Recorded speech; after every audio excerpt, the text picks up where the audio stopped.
For pain treatment on the south side is with us. Tasso has been here before. We call it Tasso Tuesday when you come to join us. And you want to talk today about something called frozen shoulder. What is that?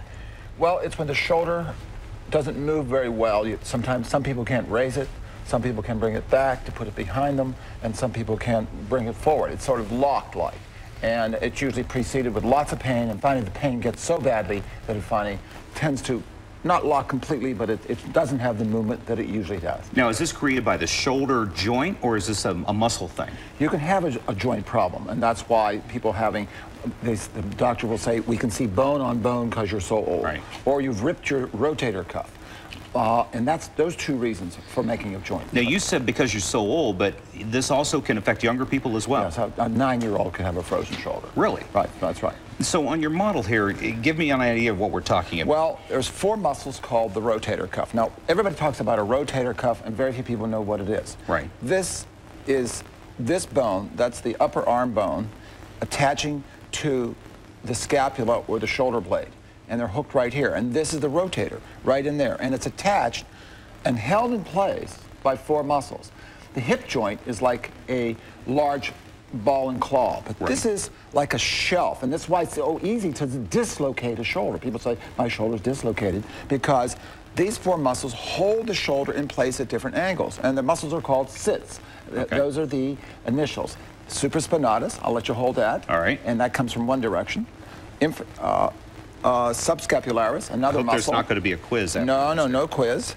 and then a teres minor, a little tiny one. All right. And the infraspinatus. One. But look at them, 4 different angles, holding it in place from 4 different angles so that we can, with our arm, make different kinds of motions with our shoulder. Look what our arm can do. Okay, so we get the problem. Now what do we do about it? Well, these muscles can shorten. And the 2 biggies are the ones that cause most of the problem.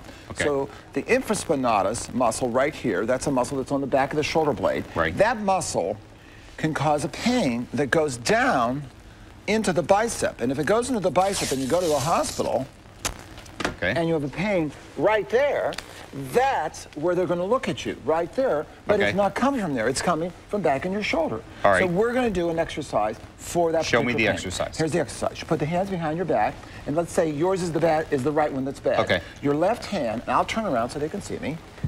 The left hand is going to push up that right hand a little higher. Okay. Now, some people in the audience can't even get there this far, so they're going to have to be over here, starting it here. And you just keep repeating this? Yes, you repeat it for about 3 seconds. Okay. And you just hold it for 3 seconds, and then you rest, and then you do it again. And then what? After and then you've you repeated rest, this several times? So you do it 3 times. And we have a sheet of paper that shows these exercises that we'll mail free of charge so people can remind them what to do for this problem. The next big muscle is that causes problems is this thing called the one on the front. The one in the, well, it's actually under the shoulder blade. It's under the clamp. All right, and very quickly, what's the exercise for that? For that is we take our hand, and let's say it's the bad hand again, and the left hand does all the work, we go sideways. We pull it this way. Sideways. All right. You're going to have to take some time to look at this, and we want you to be able to get the information because obviously we can't learn it all on TV. There is his phone number, 412-431-9180, 412-431-9180. Tassos, it's interesting. I don't think I've ever been taped before. I thank you very much. Wonderful to be on your show. Hope you relieve some pain for folks.